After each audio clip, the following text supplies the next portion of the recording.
కొత్త తరానికి పోరాటాలంటే పట్టవని, పూర్తిగా సోషల్ మీడియాకే పరిమితమని, ఎటువంటి బాధ్యత లేకుండా సాగుతారని, ఇలా రకరకాల వ్యాఖ్యలన్నిటికీ ఫుల్ స్టాప్ పెట్టాల్సిన సమయం వచ్చేసింది. పట్టుబట్టారంటే నవతరం ప్రభుత్వాల మెడలుంచే వరకు వెనక్కి తగ్గవని సుస్పష్టం అయిపోయింది. మోదీ లాంటి వాళ్లే జన్జీ ఉద్యమాలకు దిగిరాక తప్పని పరిస్థితి వచ్చింది. ధర్మేంద్ర ప్రధాన్ రాజీనామాతో ఉద్యమం మరో మెట్టెక్కినట్టుగా చెప్పాల్సి ఉంటుంది. ఉద్యమంలో కీలక డిమాండ్లన్నీ నెరవేరినప్పటికీ మరొక మెట్టెక్కడం అన్నదే కీలకమైన విషయం. నిజానికి ఈ ఉద్యమం అనేక రకాల స్రవంతులు కలిసి సాగించినటువంటి పోరాటం. అభిజిత్ దీప్కే దీన్ని కాక్రోచ్ జనతా పార్టీ పేరుతో ఆరంభించి దేశవ్యాప్తంగా ప్రకంపనలు పుట్టించి యువతలో కదలిక రప్పించి దాన్ని జంతర్ మంతర్ వరకు నడిపించి ఆ తర్వాత పార్లమెంటు వైపు మళ్లించి ఇలా ఉద్యమంలో ప్రభుత్వాన్ని పూర్తిగా ఇరకాటంలో నెట్టేంత వరకు తీసుకొచ్చారు. కానీ అభిజిత్ దీప్కే వెనకాల అనేక రకాల శక్తులు ఉన్నాయి. చాలా రకాల పార్టీలు, ముఖ్యంగా వామపక్షాలు, వాటికి అనుబంధంగా ఉన్నటువంటి విద్యార్థి సంఘాలన్నీ కూడా ఈ ఉద్యమంలో కీలక పాత్ర పోషించాయి. అదే సమయంలో ఈ ఉద్యమం ద్వారా వివిధ రకాల ప్రజా సంఘాలు, అనేక సంస్థలు, దేశవ్యాప్తంగా ఉన్నటువంటి వివిధ వర్గాలకు సంబంధించినటువంటి వాళ్ళు కూడా ఉద్యమాన్ని ముందుకు నడిపించారు. సోనం వాంగ్చుక్ లాంటి వాళ్ళు ఆమరణ దీక్ష చేయడం, ఆ దీక్షకు ప్రభుత్వం కదలకపోవడంతో జనాల్లో ఆక్రోశం పెరగడం, అవన్నీ పార్లమెంటు వైపు పరుగులు తీసేదానికి కారణం కావడం మనంతా చూసాం. వాటన్నింటి ఫలితంగా ఇప్పుడు ప్రభుత్వం దిగిరాక తప్పని పరిస్థితి వచ్చింది. అయితే వీటితో పాటుగా రాజకీయంగా మరొక మంత్రాంగం కూడా ముఖ్యమైన పాత్ర పోషించింది. మోదీ తీరు పట్ల ఆర్ఎస్ఎస్లోను బీజేపీలో అంతర్గతంగా కూడా చాలా కాలంగా అసంతృప్తి ఉంది. ఆర్ఎస్ఎస్లో ఒక సెక్షన్ మోదీ, అమిత్ షా వీళ్ళిద్దరి దూకుడు కారణంగా, వీళ్ళిద్దరి ఒంటెత్తు పోకడల మూలంగా తీవ్ర అసహనంతో వ్యవహరిస్తున్నారు. అలాంటి వాళ్ళు కూడా ఈ ఉద్యమంలో అనేక రకాల పరోక్ష సహకారాన్ని అందించి ఉంటారు అని అనుమానించే వాళ్ళు కూడా లేకపోలేదు. ఎందుకంటే మురళీ మనోహర్ జోషి లాంటి వాళ్ళు నేరుగా విద్యార్థుల మీద దాడిని తీవ్రంగా తప్పుపట్టడం, ఏకంగా మోహన్ భగవత్ లాంటి వాళ్ళే జన్జీ యువతకు సమాధానం ఇవ్వాల్సిందే, వాళ్ళ ప్రశ్నలకు ఖచ్చితంగా బాధ్యత వహించాల్సిందే అనేటువంటి తీరున వ్యాఖ్యానాలు చేయడం, ఇదంతా మోదీ షా వాళ్ళ పెత్తనానికి వ్యతిరేకంగా ఆర్ఎస్ఎస్లో ఉన్నటువంటి ఒక సెక్షన్ నుంచి వచ్చిన కదలికగా కూడా చాలామంది భావించేదానికి ఆస్కారం కనిపిస్తుంది. అయినప్పటికీ పరోక్ష పాత్ర ఎంతున్నా ప్రత్యక్షంగా ఉద్యమాన్ని నడిపించినటువంటి వాళ్ళు మాత్రం విద్యార్థులు, యువత, వాళ్ళు అనేక రకాల అష్ట కష్టాలకు ఎదురొడ్డి ఈ పోరాటాన్ని నడిపించారు. ఈ పోరాటం ద్వారా ఇప్పుడు దేశంలో ఎవరైనా ఉద్యమించవచ్చు, ఈ ప్రభుత్వం మెడలు వంచొచ్చు, మోదీ సర్కార్ని కూడా అన్ని రకాలుగా ఇరకాటంలో నెట్టొచ్చు, హామీల అమలు కోసం, తమ డిమాండ్లు నెరవేర్చడం కోసం ప్రభుత్వాన్ని దింపొచ్చు, ప్రభుత్వం ఒక మెట్టు దిగేలా చేయొచ్చు అనేటువంటి ఒక ఆలోచనని, అభిప్రాయాన్ని అన్నింటినీ ఈ ఉద్యమం జనానికి అందించింది.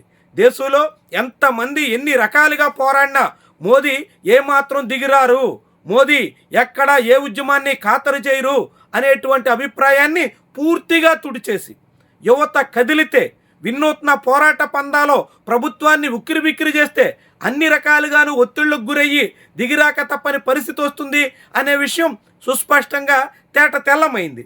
ఈ తరుణంలో దేశంలో అనేక సెక్షన్లు ఇప్పుడు ఉద్యమ బాట పట్టడం అనివార్యమని చెప్పొచ్చు. ఎందుకంటే ఇప్పటికే దేశవ్యాప్తంగా ఆర్థిక సంక్షోభం ముసురుకుంటోంది.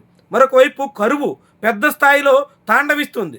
కరువు, ఆర్థిక సంక్షోభం, ప్రపంచవ్యాప్త పరిణామాలు అన్నీ కలిసి జనాల ఆర్థిక పరిస్థితి అత్యంత తీవ్రమైనటువంటి దుస్థితిలో మారిపోతోంది. అనేక రకాలుగా కుటుంబాలు అతలాకుతలమవుతున్నాయి. ఈ తరుణంలో జనాల్లో పెరుగుతున్నటువంటి అశాంతి ఉద్యమ బాట పట్టే దిశలో ఈ ఉద్యమం తోడ్పడింది. అనేక ఉద్యమాలకి అవకాశం ఉంది అనే సంకేతాన్ని ఇచ్చింది. ఉద్యమిస్తే ప్రభుత్వాలు డిమాండ్లు నెరవేరుస్తాయి అనేటువంటి సంకేతంగా మారింది. ఈ తరుణంలో అనేక వర్గాలు ఇప్పుడు తమ పోరు జెండాలను మళ్ళీ సానబట్టి తిరిగి మళ్ళీ కథన రంగంలో అడుగుపెట్టొచ్చు అనేటువంటి ధైర్యాన్ని జన్జీ ఉద్యమం జనాలకు అందించింది. ఎందుకంటే రైతు పోరాటం జరిగినప్పటికీ కూడా ప్రభుత్వం నెలల తరబడి అనేక రకాలుగా రైతుల్ని అవస్థలు పాలు చేసి ఎట్టకేలకు కేవలం ఆ చట్టాలను విరమించుకుంటున్నాం అనే పేరుతో సరిపెట్టింది. కానీ ఇక్కడ జనజీ ఉద్యమంతో అందుకు విరుద్ధమైనటువంటి పరిస్థితి కనిపించింది. దేశవ్యాప్తంగా హోరెత్తింది. అనేక చోట్ల యువతరం రోడ్డెక్కి ఉద్యమ బాట పట్టింది. ప్రభుత్వాన్ని తీవ్రంగా ఇక్కట్లు పాలు చేసే పరిస్థితిని తెచ్చింది. దీంతో రాజకీయంగా మోదీ అనేక రకాలుగా ఇక నుంచి అస్థిరత పడడం ఖాయంగా చెప్పాల్సి ఉంటుంది. అనేక పార్టీలు కలుపుకొని వివిధ పార్టీలను చీల్చేసి మొత్తంగా రాజ్యాంగ సవరణలైనా చేసేసి తాను అనుకున్నటువంటి చట్టాలన్నింటినీ తాను అనుకున్నట్టుగా ఆమోదించుకోవాలి అని మోదీ ప్రయత్నం చేస్తే అందుకు విరుద్ధమైనటువంటి పరిణామాలు దేశం ఇప్పుడు చూసింది. దీంతో ఈ ఉద్యమం తాలూకా ప్రభావం అటు ఆర్థిక రంగంలో జనాల స్థితిగతుల మీద సమస్యల మీద పోరాడే దిశలో ప్రయత్నాలకి పురుగొల్పితే, రెండో వైపు రాజకీయంగా మోదీ అమిత్ షా దూకుడికి చాలా పెద్ద స్థాయిలో అడ్డుకట్ట వేయడం ఖాయం అనేటువంటి సంకేతాన్ని అయితే ఇచ్చింది. అది బీజేపీ కుటుంబాల నుంచే వచ్చినటువంటి విద్యార్థులు, యువత ఈ ఉద్యమంలో పెద్ద పాత్ర పోషించిన తర్వాత అనివార్యంగా ఈ ప్రభుత్వం అనేక రకాలుగా అస్థిరతకు గురయ్యే అవకాశం అయితే సుస్పష్టంగా కనిపిస్తోంది. మోదీకి పార్లమెంట్లో పూర్తి మెజార్టీ లేదు. ఎన్డీఏగా ప్రభుత్వాన్ని నడుపుతున్నారు. ఇటీవల టీఎంసీ, శివసేన, ఉద్ధవ్ ఠాక్రే లాంటి పార్టీలని తన వైపు మళ్లించుకోవడం ద్వారా కొంత బలాన్ని పోగేసుకున్నారు. కానీ ఈ బలం శాశ్వతం కాదు, ఇది పూర్తిగా నిలబడదు అనేటువంటి సంకేతం విద్యార్థి ఉద్యమం ఇచ్చింది. ఇలాంటి ఉద్యమాల తాకిడి ఆయా ఎంపీలు, నేతల మీద కూడా పడుతుంది. వాళ్ళు కూడా పునరాలోచన చెందాల్సినటువంటి స్థితి తెస్తుంది. దాంతో వాళ్ళంతా ఎల్లకాలం మోడీ ఉండరు, ఎల్లకాలం మోదీ మాట చెల్లుబాటు కాదు, మోదీ ఎంత అనుకుంటే అంతన్నట్టుగా నడవదు అనే నిర్ణయానికి వచ్చేదానికి ఈ ఉద్యమం ఆస్కారం ఇస్తుంది. అలాంటి పరిస్థితుల్లో మోదీ వెనకాల చాలామంది తప్పనిసరి పరిస్థితుల్లో ర్యాలీ అవుతున్నటువంటి వాళ్ళంతా ఈసారి మళ్ళీ పక్క చూపులు చూసేదానికి ఆస్కారం అయితే ఉంటుంది. అదే సమయంలో ఇథనాల్ కారణంగా అనేక మంది తీవ్రంగా సతమతమవుతున్న తరుణంలో తదుపరి ఇథనాల్ వ్యతిరేక పోరాటం కూడా రాజుకున్నా మనం ఆశ్చర్యపడాల్సిన పని లేదు. ఇలాంటి అనేక పోరాటాలకి, అనేక సమస్యలకి, అనేక ఎగువ మధ్య తరగతి వర్గాన్ని కూడా చిన్నాభిన్నం చేస్తున్నటువంటి నిర్ణయాల మీద పెద్ద స్థాయిలో మోదీ ఇప్పుడు సవాళ్లు ఎదుర్కోక తప్పని పరిస్థితి వస్తుంది. ఆడిందాట పాడింది పాట అన్నట్టుగా పుష్కరకాలంగా సాగినటువంటి పాలనకు ఇక చెక్కుపడినట్టుగా భావించాల్సి ఉంటుంది. ఇది చాలా పెద్ద స్థాయిలో ప్రజాస్వామ్య పోరాటాలకు ఖచ్చితంగా దేశంలో మళ్ళీ చాలా పెద్ద ఛాన్స్ ఉందని చెప్పినటువంటి సూచికగా మనమంతా భావించాల్సి ఉంటుంది. రాజకీయంగా ఇది మోదీకి అత్యంత గడ్డు పరిస్థితిని తీసుకొచ్చే దిశలో ఉంటుందని కూడా మనం చెప్పాల్సి ఉంటుంది. ఇప్పటికే మోదీ నిర్ణయం పట్ల బీజేపీలోనే అనేక మంది తీవ్రంగా కలత చెందుతున్నారు.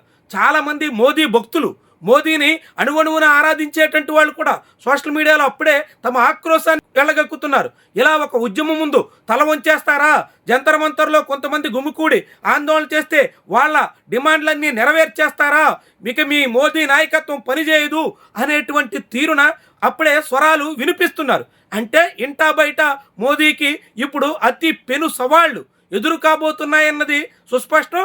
ఆ సవాళ్లను అధిగమించడం ఇప్పుడు కత్తి మీద సాము లాంటి వ్యవహారంగా మోదీకి ఉండబోతోంది.